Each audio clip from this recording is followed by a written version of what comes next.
Bonjour à tous et bienvenue sur la page de Culture Nomade, l'homme qui se balade d'univers en univers au sein des mondes de la pop culture. Et aujourd'hui, direction l'univers qu'on attendait tous, l'univers de The Batman.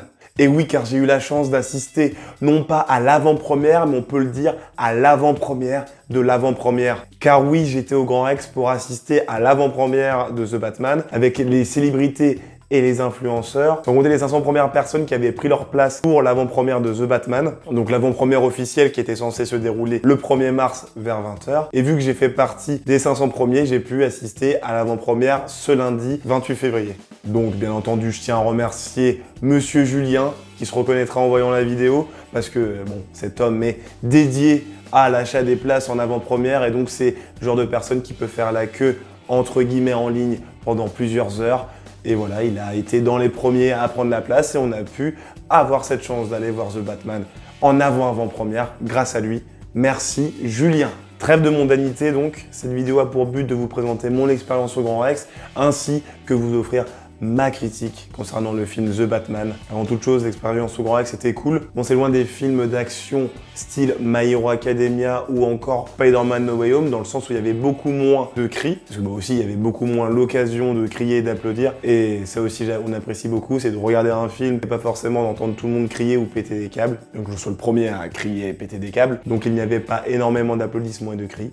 Et ça, on l'applaudit justement. Bravo, bravo à tous. Donc comme dans chaque avant-première, on a eu le droit à quelques goodies. Bon, cette fois-ci, on a eu beaucoup moins que dans les autres que j'ai pu faire. Notamment, je pense à celle de My Hero Academia. Il y a la petite carte ici, ben voilà, juste la petite carte là, comme vous pouvez le voir. Il y avait des posters et d'autres choses. Ou encore celle de The Eternals, où on avait pu repartir avec un comics, un poster, etc. Mais là, pour The Batman, bon, il y a un peu moins de choses, mais c'est peut-être plus quali, vous me direz ce que vous en pensez. Je vais vous montrer ça tout de suite. Donc bien entendu, on a un petit sac Warner Bros, donc c'est toujours les mêmes sacs qu'on reçoit, bon, toujours aussi cool. À l'intérieur, qu'est-ce qu'on a? Donc on a eu un petit poster The Batman, que vous avez pu voir sur les différents réseaux sociaux. Donc là, c'est Batman. Bon, je vous mettrai peut-être une image pour que vous voyez mieux, mais c'est Batman avec, comment dire, entouré de la forme du point d'interrogation de l'homme mystère. Enfin voilà, ce poster est vraiment très très stylé, je trouve. Ce petit côté point d'interrogation et la tête de Batman. Mais bon, on n'est pas là pour déblatérer sur le poster. Voilà, très très cool. On a aussi eu, comme vous le savez, il y a eu quelques partenariats avec des enseignes de gâteaux, bien entendu. Donc on a eu des petits gâteaux Oreo Batman. Donc je pense que je vais en prendre un dans pas longtemps parce que j'y ai pas touché pendant la séance. Donc voilà, les petits Oreo Batman qui font plaisir. Et donc comme dernier goodies, on a une petite lampe The Batman, mais pas n'importe quelle petite lampe, parce que grâce à cette petite lampe, on peut appeler le magnifique... attendez, je sais pas si vous voyez là, hop, hop, hop, où est la lumière, voilà, vous devez voir. On peut appeler le magnifique Batman, parce que là on a un bat signal de poche. Et je peux vous dire qu'avec cette petite lampe là, Batman il va courir assez rapidement. Et ouais, parce que là, il voit ça, Batman il vient là. Je l'entends arriver là, il est en train de descendre les escaliers, il arrive. Donc calmez-vous, calmez-vous, il arrive. Wouh! Donc voilà, c'était pour les petits goodies. Il y en a eu quelques-uns, bon, moins que pour l'avant-première de My Hero Academia notamment, un peu déçu. Mais sinon, c'est parfait. Donc au final, et comme toujours, très bonne expérience au Grand Rex. Les avant-premières sont toujours aussi folles. C'était en grand large, bien entendu, donc grand écran pour profiter au maximum de cette projection et donc vraiment très bonne expérience. Mais maintenant place à ma critique et je vais vous dire ce que j'ai pensé tout simplement de The Batman. Bien entendu c'est une vidéo sans spoiler donc pas d'inquiétude, je vais vous donner mon avis sans rentrer dans les détails comme je le dis si souvent. Et donc cette vidéo va se découper en 3 parties. La première, je vais revenir un peu sur les personnages, les différents personnages présents donc dans The Batman. La seconde sur ce que j'ai aimé et la dernière sur ce que je n'ai pas aimé. Plan assez basique, plan assez simple, on est parti. Donc avant toute chose, petit synopsis quand même. Cela fait 2 ans que Batman agit au sein de Gotham, donc il est devenu une certaine représentation de la vengeance matérialisée chez un homme. Il fait confiance à très peu de personnes, dont Alfred Pennyworth et Jim Gordon. Et donc à un moment, il va se retrouver mêlé à une affaire à cause de l'homme mystère, qui va décider d'éliminer les gens au pouvoir au sein de Gotham. Et c'est ce qui va pousser Bruce Wayne à investiguer sur la pègre de Gotham, afin de mener son enquête à bien. Donc voilà pour le synopsis global. Maintenant, je vais vous parler un peu plus des personnages, et notamment de Batman. Parce que là, on est face à un Batman, donc très très sombre. Donc c'est vraiment une personne qui donc a 2 ans d'expérience et qui a une volonté de faire vraiment peur aux criminels et de représenter donc l'image même de la vengeance, comme je vous l'ai dit. Donc il n'y a pas de gentillesse, de sourire ou quoi. Là, même côté Bruce Wayne, vous ne verrez jamais un sourire sur son visage. On est vraiment sur quelqu'un d'assez dur, d'assez froid et de très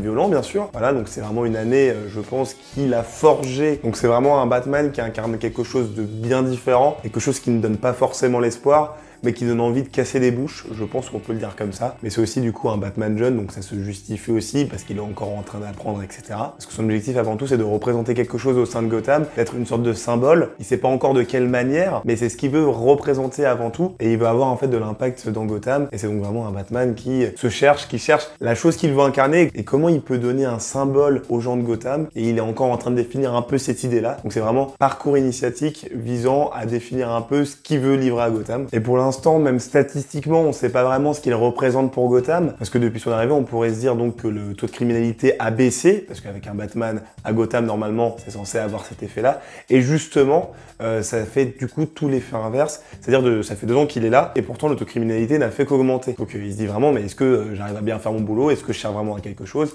Et c'est aussi des questionnements qui vont le tenailler tout au long du film, qui rendent la chose très intéressante. Et puis, au final, même dans les comics, si on s'en réfère, c'est avec l'arrivée de Batman qu'au final, le taux de criminalité, il a commencé à augmenter encore plus, parce qu'il a apporté un nouveau genre de méchant, qui est même plus terrible que les méchants de bas étage, entre guillemets, si on se réfère à la pègre. Donc est-ce qu'au final, il ne représente pas une cause plutôt qu'une solution? Mystère et boule de gomme. Voilà, je vous laisse cette petite question ici, et vous verrez bien si on y répond dans le film The Batman. En second personnage, on a bien entendu Catwoman, interprétée par Zoé Kravitz. Et là encore, on est face à une sacrée Catwoman. Je pense que c'est la représentation que j'ai le plus préférée dans les différents films Batman, parce que là aussi, elle a un rôle de personnage torturé, un peu à l'image d'un Bruce Wayne, mais d'une manière assez différente aussi, donc parce qu'elle essaie de représenter une certaine vision de la justice, et au final, elle a un côté assez téméraire et assez violent, et on sent qu'elle est prête à craquer à tout moment, donc c'est aussi un personnage à ce moment-là qui se cherche, et qui a encore ses valeurs peut-être à définir. Il faut pas oublier aussi qu'elle est très jeune, et commence aussi un peu sa carrière d'anti-héros. On a aussi un Jim Gordon, interprété par Jeffrey Wright, qui a aussi une sacrée présence à l'écran. Clairement, on a un sacré Jim Gordon, j'ai vraiment apprécié l'interprétation qu'il nous a livrée. Il y a vraiment une bonne alchimie avec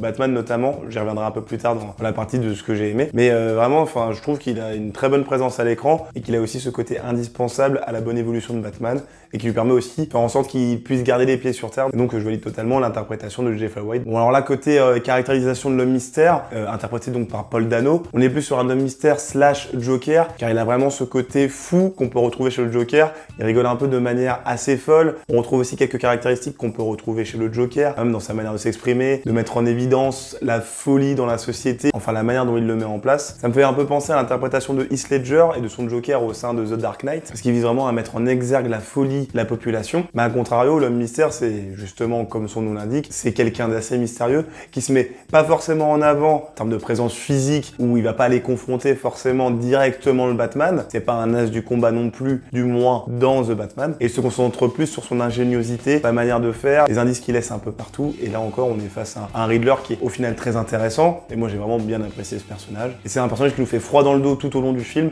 On se dit mais jusqu'où il va aller, enfin bref, je rentre pas plus dans les détails, vous verrez bien lorsque vous irez au cinéma. Bien entendu, pour les derniers personnages, on a la pègre, donc représentée par d'un côté Carmine Falconi et de l'autre Oswald Cobblepot, aka le pingouin. Là encore, on sent vraiment une grosse présence de la pègre sur tout Gotham et sur leur manière d'opérer. On sent vraiment que les mecs sont pas là pour blaguer. Bon, voilà, encore une fois, je ne rentre pas plus dans les détails, je sais, je ne cesse de me répéter. John Turturro qui interprète Carmine Falconi. Alors franchement, là, c'est vraiment une très bonne surprise. Je trouve qu'il colle parfaitement au personnage. On retrouve même des caractéristiques qu'on pouvait voir dans les comics. Et de l'autre côté, Oswald Cobblepot, interprété par Colin Farrell, donc comme je le disais dans une autre vidéo, la transformation est incroyable. Vraiment, je ne vois pas Colin Farrell dans le pingouin. J'arrive pas à le reconnaître. Enfin, clairement, la transformation, elle est folle. Si vous voulez en découvrir un peu plus d'ailleurs sur Carmine Falconi et le pingouin, je vous invite à vous référer à une des vidéos que j'ai faites sur la chaîne. Il y a un lien qui va apparaître là ou là. Donc je vous invite à cliquer dessus et ça développera un peu plus cette relation qu'il y a entre le pingouin et Carmine Falconi. Il faut pas oublier que la pègre chez Gotham, c'est quand même quelque chose de très important. Donc je vous invite à voir ça. Bon,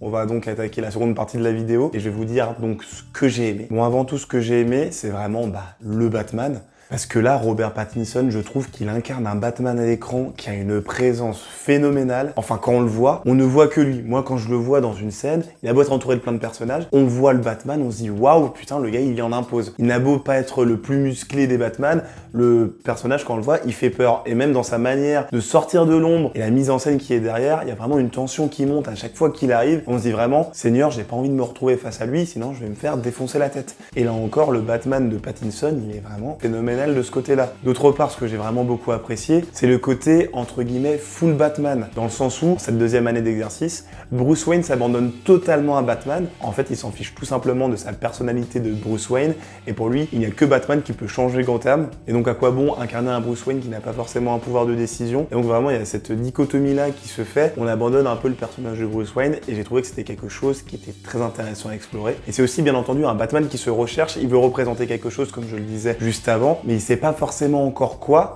En fait, on sait qu'il représente quelque chose à Gotham, mais on ne sait pas sous quelle forme, de quelle manière ça va être mis en évidence, etc. Et là, dans le film, on voit comment c'est mis en place, et on se dit, est-ce qu'il est en accord avec la perception des gens vis-à-vis de ce qu'il incarne? Et là encore, c'est une question qui va être posée au cours du film, et on va bien entendu y répondre. Je vous en dis pas plus, parce que sinon, je risque de vous spoil, donc vous verrez bien ça. Il y a aussi tout ce qui gravite autour de la famille Wayne, qui avait été bien mis en évidence dans la bande-annonce. Et on se demande encore une fois, est-ce que les Wayne sont tout blancs? Est-ce qu'ils n'ont pas quelques cadavres dans leur placard? Et justement, il y aura des réponses qui vont être données par rapport à ça, et la manière dont c'est amené et présenté. Bon, encore une fois, j'ai trouvé ça très intéressant et très pertinent. Le troisième point que j'ai beaucoup apprécié, c'est la relation entre les personnages. Alors là, vraiment, Batman, il gravite vraiment autour de trois personnages, qui sont Jim Gordon, Catwoman et le Riddler. Et vraiment, chacune de ces relations apporte quelque chose de différent à Batman, et je pense notamment aux différents types de coopération qu'il a, notamment avec Jim Gordon et Catwoman. En fait, chacune de ces relations a pour but de le faire évoluer et de grandir en tant que Batman, même pour le Riddler, qui lui va lui apprendre beaucoup de choses autour de justement ce que Batman représente, ce que le Riddler représente pour la société à Gotham, et ses vocations, est-ce qu'il est totalement fou ou pas. Aussi, point important que je voulais aborder, le film dure 3 heures bien entendu, mais les 3 heures on les voit pas passer. C'est vraiment fou, parce que c'est en même temps un film qui prend son temps, mais en termes de tension, je trouve que c'est crescendo tout au long du film, et en 3 heures on pouvait s'attendre à quelques parties molles, et ça je l'ai pas vraiment ressenti, peut-être au début, que c'est le temps qu'on mette en place toute l'intrigue, etc. Il y a très peu de dialogue au début, c'est assez fort aussi. Tout est dans l'imagerie, la manière dont est représenté le Batman de Pattinson. C'est plus des codes visuels, une tension, une atmosphère qui est mise en place, et c'est plus sur ça qu'on va se concentrer dans la première partie du film. Ensuite, il y a plus de dialogue qui s'installe, mais aussi une certaine réflexion qui se met en place par rapport à pas mal de personnages, et toute cette tension autour de l'affaire Homme Mystère va grandir au fur et à mesure, et on sent que Batman il est quand même poussé dans ses derniers retranchemts, et c'est quelque chose de très intéressant, ne serait-ce que pour la tension du film, comme je vous le disais. Et là, je peux vous le dire, pendant pas mal de moments du film, vous serez là en mode oula, ok, faut que ça se calme, mais quand ça pète, bah ça pète. Et aussi, bien entendu, la bande-son du film qui est tout simplement folle. Michael Giordano, il a fait une BO qui est incroyable. Clairement, je suis rentré là, avant de tourner la vidéo, j'ai mis quelques musiques, et quand je réécoute ça, ça met pas à l'aise. Ça met pas à l'aise, il y a une tension quand on écoute ces musiques-là, et on se dit, oh là, j'ai envie de me mettre sous ma petite couette, prendre un petit cappuccino et réchauffer mon petit cœur, parce que vraiment, quand on entend ces musiques-là, on n'est pas bien. On n'est pas à l'aise, on est tendu. Et je pense que c'était l'effet recherché bien entendu par Michael Giordano, et il a atteint son objectif avec brio, parce que clairement, quand on écoute ça, on est au plus bas. Et bien entendu, qu'est-ce que serait un film Batman sans ces scènes d'action? Donc avant toute chose, ce que je vais dire, c'est que les scènes d'action de The Batman, il n'y en a pas énormément, et ça on apprécie tout particulièrement parce qu'on se concentre sur d'autres situations, sur le côté enquête, et non pas je bastonne tout le monde. Donc c'est vraiment le Batman détective qu'on a là. C'est quelque chose qui est très important, je pense, vis-à-vis de ce personnage, et donc on n'a pas forcément besoin d'énormément de scènes d'action, mais pour le coup, il doit y en avoir en tout 3-4 à tout péter. Mais quand il y a ces scènes d'action là, les gars, c'est stratosphérique, c'est stratosphérique. Vraiment, la course-poursuite qu'on a pu voir dans le trailer de The Batman, la version entière dans le film, elle est incroyable. Clairement, l'arrivée de la Batmobile, magistrale, la course-poursuite elle est folle, on sent encore une fois une tension incroyable. On sent que le pingouin il flippe. En fait, le pingouin il flippe du début à la fin de la course-poursuite, et quand il croit qu'il va s'en sortir, bah non, c'est pas ce qui se passe. Comme vous avez pu le voir dans la bande-annonce, bien entendu, donc je ne spoil pas. Mais vraiment, le peu de scènes d'action qu'il y a, elles sont muy caliente, et elles sont quasi parfaites. Enfin voilà, vous me direz ce que vous en avez pensé dans les commentaires quand vous aurez vu le film. Donc maintenant, on va passer aux parties que j'ai un peu moins aimées. Donc je vais vous dire, avant toute chose, ça va être très compliqué de faire cette partie, parce que la liste, elle est grande comme ça. Voilà, en fait, tout simplement, il y a quasiment rien. En fait, il y a qu'un point qui m'a gêné. Moi, il y a vraiment qu'un point. Mais sinon, tout le film, je l'ai trouvé fou. En fait, il y a juste un point qui m'a gêné, mais c'est vraiment, là, je pinaille, c'est un petit détail. Parce que c'est concernant la CGI présente vers la fin du film.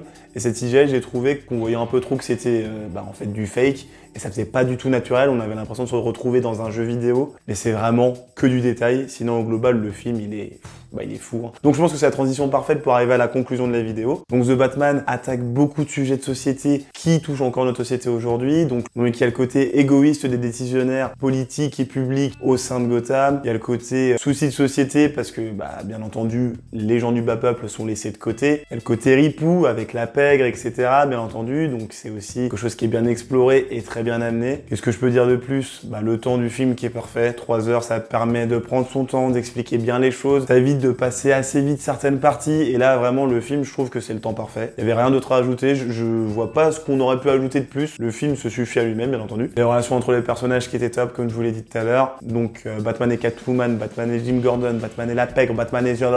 Bref, tout était top au niveau de la relation des personnages. Une incarnation de Batman qui est stratosphérique. Voilà, le Batman n'est pas là pour blaguer, comme je vous le disais, et ça, je pense qu'on avait vraiment besoin de le voir. Je dirais même que pour comparer, qu'il casse plus de bouche que celui de Ben Affleck. Après, là, je vous parle vraiment à chaud parce que j'ai vu le film qu'une fois, et vraiment, quand il casse des bouches, je sens plus de violence que le Batman de Ben Affleck. Et pourtant, fallait y aller parce que le Batman de Ben Affleck, notamment dans Batman vs Superman, quand il tapait des gens, il les tapait. Et là, on sentait vraiment les coups. Et là, dans The Batman, waouh!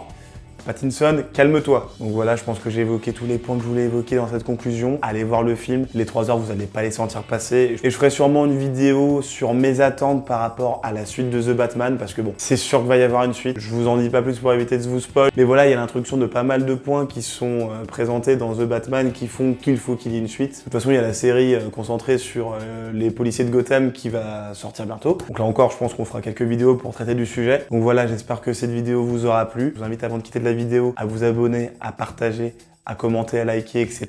N'hésitez pas à me suivre sur mes différents réseaux, TikTok, Instagram, Twitter. Voilà, n'hésitez pas bien entendu, les liens s'affichent dans la description de la vidéo si vous voulez pas vous prendre la tête. Et bon là, c'est la fin de la vidéo. Il doit être bientôt 2 h du matin au moment où je finis de tourner la vidéo, vu que je suis sorti du cinéma pour vous la tourner directement. Mais en tout cas, j'espère que vous avez passé un super moment encore une fois devant la vidéo. Je vous souhaite une bonne soirée, une bonne après-midi, un bon week-end et j'en passe. Et je vous dis à la prochaine dans de nouveaux univers. Salut!